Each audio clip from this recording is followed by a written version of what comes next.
What happens when the CEO pulls into the drive-thru of his own fast food restaurant and finds the girl at the window crying? Harlan Cross didn't plan on doing this today. He was supposed to be in meetings, budgets, expansion, supplier headaches. But when his assistant mentioned that Store 13 had the highest turnover rate and the worst customer reviews of all 18 locations, something gnawed at him. Just a staffing issue, his district manager had said. That area's tough, people don't last. He didn't buy it. Harlan inherited the chain from his father 5 years ago.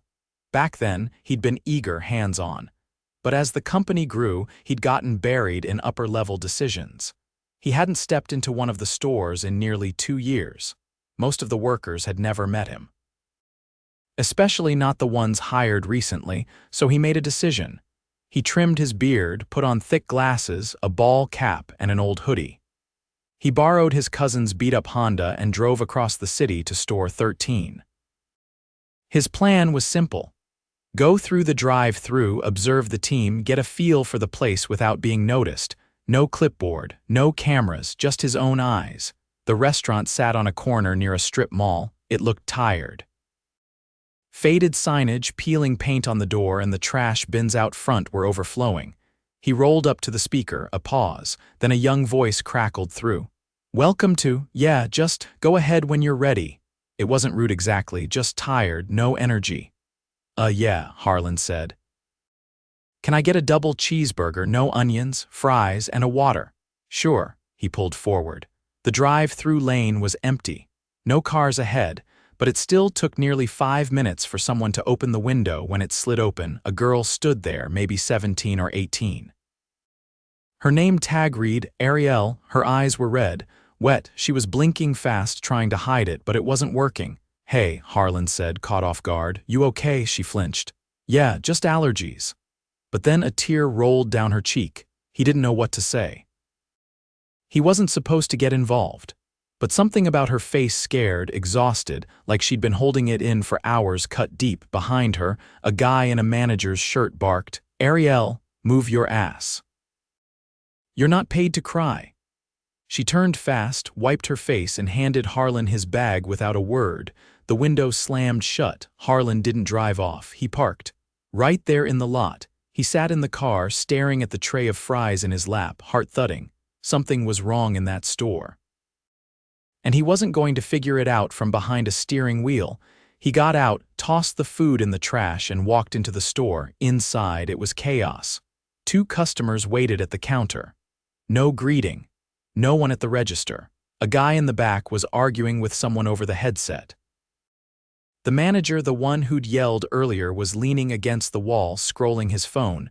No uniforms, no structure. No one looked happy to be there. Harlan approached the counter. The manager noticed him. "You filling out an app or something?" Harlan nodded.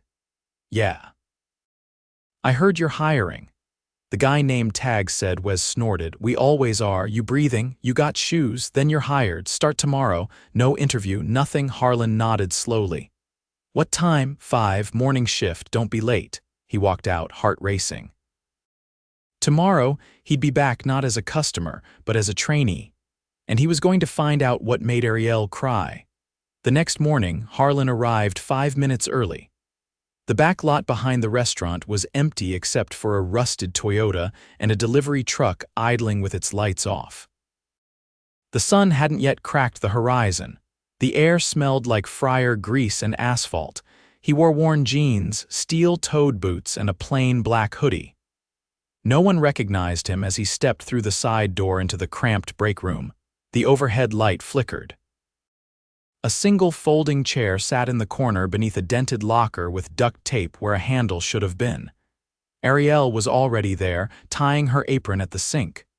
Her face was pale under the fluorescent light, her expression unreadable. She didn't speak, just nodded slightly when he stepped in. Wes came in last, yawning, holding a half-empty energy drink and jingling keys. "All right, fresh meat. You're on prep today. That means slicing, stocking, and mopping. Don't screw up." He tossed a hairnet at Harlan without looking directly at him and turned toward the kitchen.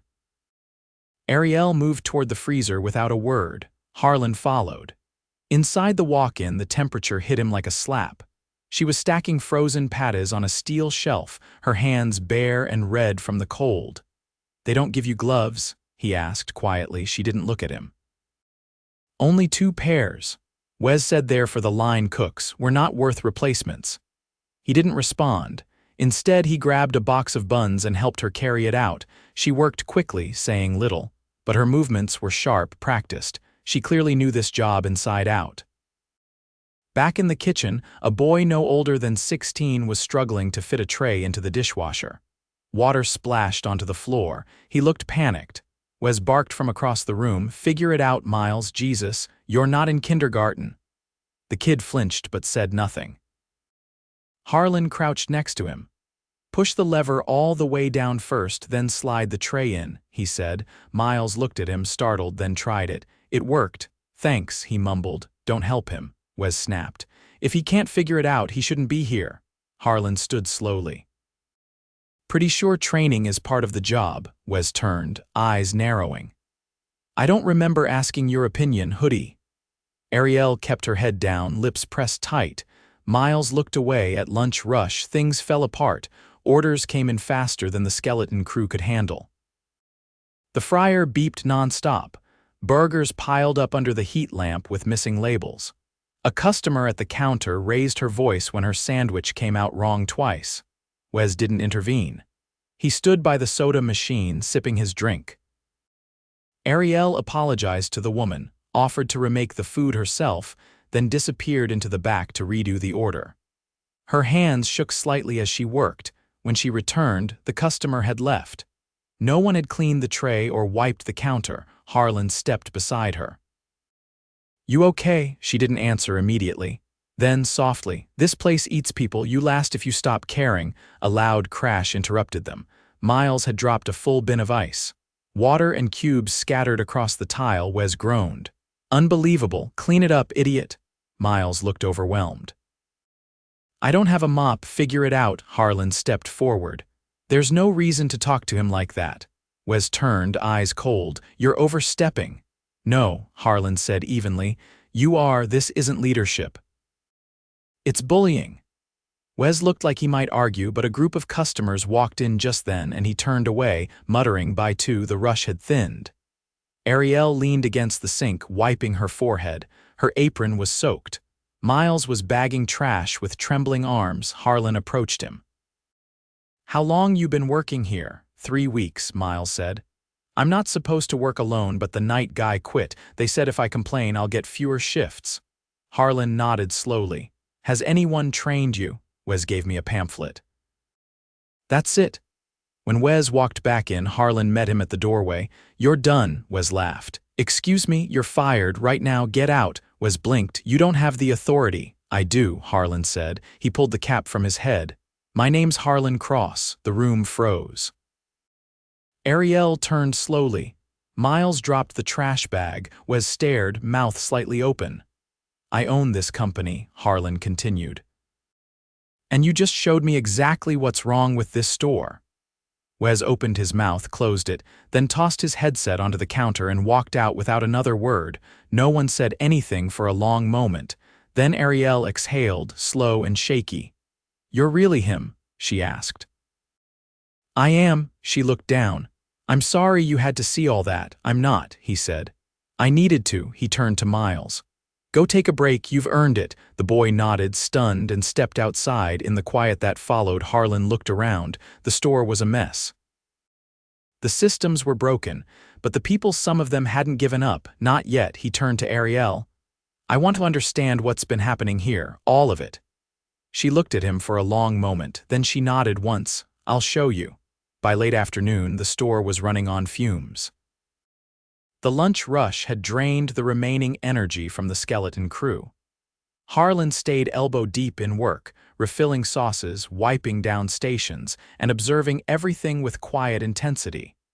With Wes gone, the vacuum left behind was immediate. No one stepped into his role.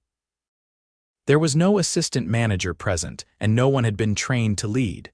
The team defaulted to survival mode: react, patch, move on. Arielle was still moving fast, but Harlan noticed her checking the clock more often now.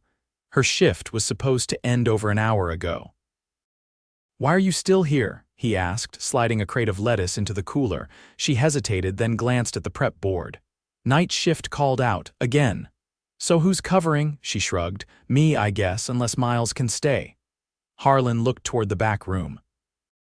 Miles was sitting on an overturned crate, staring blankly at a mop bucket.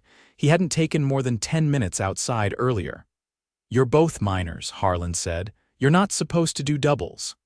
Arielle gave him a tired glance, one brow raised. "We tell management. They tell us clock out and keep working." "That stops today." Before she could respond, the front door chimed. A man in a button-down shirt and khakis walked in, mid-40s, clipboard in hand. "Where's Wes?" the man asked, eyes scanning the counter. Arielle straightened. "He's gone." "He was let go." "By who?" Harlan stepped forward. "By me." The man looked him up and down. "And you are?" "Harlan Cross." The clipboard dipped slightly. "You're kidding." Harlan didn't answer. He stepped closer. "And you are?" "Don Tradger, area supervisor." "I've seen your reports. You signed off on this store every month for the past year." Don squared his shoulders. "Every store's got problems. This one's had high turnover since before I took over. We keep staffing it. People just don't stay." "Why do you think that is?" Don gestured around. "It's a tough demographic. Low motivation, high absenteeism." Behind him, Arielle froze. Harlan's jaw tightened. "You're blaming the workers." "I'm saying the neighborhood's a factor." "No," Harlan said, voice sharpening. "You're saying the people are the problem, not the broken system, not the lack of leadership. Not the missing gloves in the freezer, not the 16-year-old washing dishes without training. You signed off on all of it." Don shifted uncomfortably. "I mean, I didn't know the gloves were missing. You didn't ask." Don's mouth opened, then shut. "I've seen enough," Harlan said. "You're terminated, effective immediately." "What?" "I won't keep someone on payroll who blames poverty for poor management." Don's face flushed. He looked at Arielle. Then Miles, who now stood halfway in the doorway, holding a trash bag. "You're making a mistake," Don said. "No," Harlan replied. "I'm correcting one." Don left without another word. Arielle didn't speak for a moment. Then, "He's been here longer than anyone." "Exactly the problem," Harlan said. He stepped into the break room, pulled out his phone, and started making calls. By early evening, an interim manager arrived, Keisha, a no-nonsense operations lead from Store 7. She came with a clipboard, a clean uniform, and the quiet authority of someone who knew what she was doing. She didn't introduce herself with a speech. She asked who needed breaks, who hadn't eaten, and who was struggling. Within 15 minutes, she'd restructured the shift. Arielle got to clock out, Miles was rotated to register, and Harlan, still in disguise, was manning the fryers. Arielle sat in the break room, still in uniform, hands wrapped around a cold bottle of water. Keisha joined her. "You're Arielle?" "Yeah. I heard you've been holding this place together." Arielle gave a soft laugh. "Barely. Barely counts." "You ever been a shift lead?" "No. Want to be?" Arielle looked up, unsure if it was a test. "I'm serious," Keisha said. "You've got presence, you step in when things fall apart, that's leadership." Arielle hesitated. "I don't know if I'm ready." "You don't have to be, we train. We support, we don't throw kids into the fire and tell them to survive." Arielle looked away for a second. "Wes used to say if I wanted something more, I should learn to shut up and stop micromanaging." Keisha didn't flinch. "He was wrong. And he's gone." Outside, Harlan kept his head down, focused on the fryer, but he watched the interaction through the reflection in the stainless steel. It was the first time all day anyone had asked Arielle what she wanted. At closing time, Keisha gathered the remaining workers. "Tomorrow's going to look different," she said. "We'll have coverage, training schedules, proper breaks. If you've stuck it out this long, you deserve better." Arielle stepped forward. "Are you staying?" "Just for a week, to stabilize. After that, we're bringing in someone new. And we'll be watching this store a lot more closely." Miles, still in his apron, raised his hand. "What about the guy in the hoodie?" Keisha turned, confused. "What guy?" Harlan stepped forward, finally pulling off the hoodie and glasses. Miles' eyes widened. Arielle stared. You're him, she said. I am. Why come here like that? Because I stopped trusting reports. I wanted to see who was really doing the work. He looked at each of them. Miles, you stayed when others didn't. You worked through mistakes and never quit. That matters. You'll be enrolled in our first-time worker program. That comes with paid training and scheduled mentorship. Miles nodded, stunned. Arielle, you kept this store running under the worst conditions. I'm offering you a shift lead position starting next week. Full training, pay bump. And when you're ready, we'll talk management track. Her mouth opened slightly. You're serious? I've never been more, Keisha added. You've got the instincts, we just need to build around them. Arielle looked down, then gave a small nod. Harlan turned to the group. This company was built by people who cared. Somewhere along the way, we let numbers and convenience drive decisions. That ends now. We're rebuilding from the ground up. He paused. And it starts with this store. No one clapped, no one made a big show, but the room felt different. Not fixed, not finished, but finally moving forward. 2 days after the shakeup, Harlan returned to store 13 without the hoodie, the disguise, or the distance. He walked through the front doors in a pressed button-down and jeans, unannounced but no longer hidden. The late morning shift was already underway. The store wasn't perfect, but it was breathing again. The front counter had been wiped clean. The overhead menu screens, which had been flickering inconsistently, had finally been repaired. An actual sanitation schedule was taped near the prep station, and for the first time in months, someone had bothered to fill the napkin dispensers. Arielle was at the register. Her new badge had a small gold stripe across the bottom that read, Shift Lead. She noticed him immediately but didn't freeze or falter. Instead, she nodded once and returned to taking a customer's order with a calm, practiced tone. Keisha stood near the back, clipboard under one arm, watching the lunch transition. She met Harlan halfway. They're holding up better than I expected, she said, keeping her voice low. They're doing the work, Harlan replied. They just needed room to do it right. They still need 2 more hires, she said, but the temp coverage from Store 7 will carry them through the weekend. I've got interviews lined up for next Tuesday. Harlan pointed toward the fryer where Miles was loading fresh baskets. He's still green, Keisha shook her head. Improving fast, he's taking notes, helping with inventory counts, quiet kid but sharp. A bell chimed at the front. A customer raised her hand. The soda machine was sputtering again, carbonation off, syrup low. Arielle glanced at it, then turned to a small notebook near the register and jotted something down. Keisha caught it too. She's building a maintenance log, she said. Did that on her own. Wants to track recurring issues. Smart, Harlan said. We'll replicate it company-wide if it works. They stepped back as the midday rush began. The line grew, but the team moved with coordination. It wasn't polished, yet orders still got delayed, and one of the newer hires needed help finding the correct condiments, but no one looked overwhelmed. The difference was in the tone. Nobody was shouting. No one was hiding in the back. When Arielle turned to ask Miles for help with a refill, he responded without hesitation. After the rush, Keisha called a short huddle in the break room. Harlan stood back, letting her lead. Starting next week, she began, we'll be rotating in a new on-site manager. Her name's Teresa. She's coming from one of the top-performing stores in the district. She knows training, knows how to build a team from the ground up. Arielle crossed her arms. Will she actually listen? She'll have to, Keisha said. I've already briefed her on what went down here. She knows she's walking into a store that's rebuilding trust. Miles leaned against the wall, arms still damp from cleaning trays. What happens if it starts slipping again? If she turns out like Wes? She won't, Harlan said, finally stepping forward. But if she does, you come to me. Directly. You won't be ignored again, Arielle spoke up. What about the stores we haven't seen? If this was happening here, it could be happening anywhere. It is, Harlan admitted. That's why we're launching what we're calling Ground Check.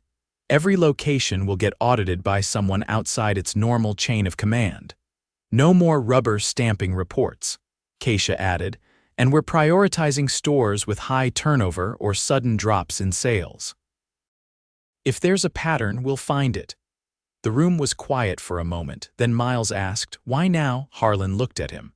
"Because someone cried in a drive-through window and no one noticed. That's a failure on every level, and it's not happening again." After the meeting, Harlan walked the floor. Not inspecting, just observing. A woman in her 60s was wiping down tables near the front. Her name tag read Grace Cleaner. She hadn't been there the first day. He approached her. "You just start?" he asked. "Second day," she replied. "Transferred from store 9. "They said this place needed help," he nodded. "They weren't wrong." Grace smiled faintly. "They've got heart, though. That girl up front, the tall one. She made sure I got water first thing this morning." "Most places don't even learn your name." He watched as Arielle gave a quick nod to a teenager stepping in for the evening shift. Her posture was straighter than it had been. Not relaxed exactly, but grounded. Back in the kitchen, a small commotion broke out.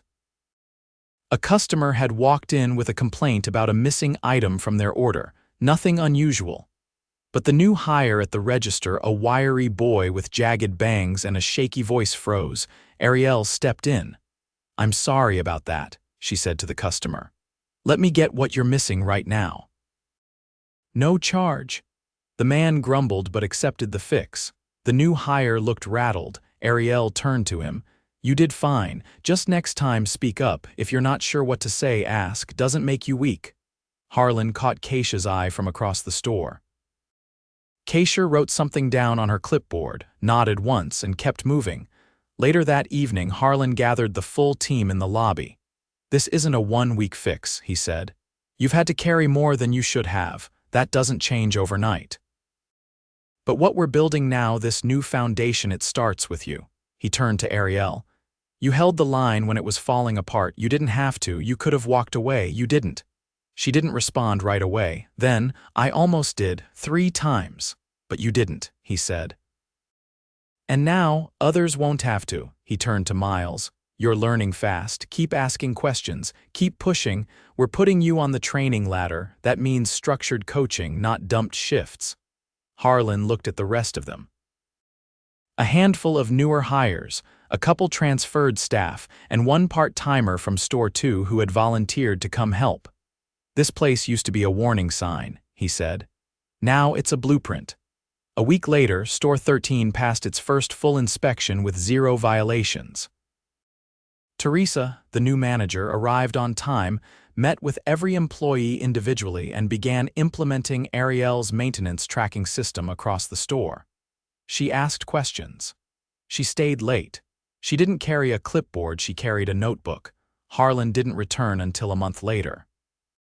When he did, he didn't need to go through the drive-thru. He walked in, got in line, and waited. Arielle took his order with a smile that wasn't forced. "Double cheeseburger," he said. "No onions, fries, and a water." She handed him the receipt. "No allergies today?" he asked. "No," she said. "Not anymore." He nodded, took his tray, and found a seat near the window. The restaurant still smelled like fryer oil and ketchup. The tables weren't polished to a shine. The soda machine gave out a soft hiss every few minutes, but the girl at the window wasn't crying anymore.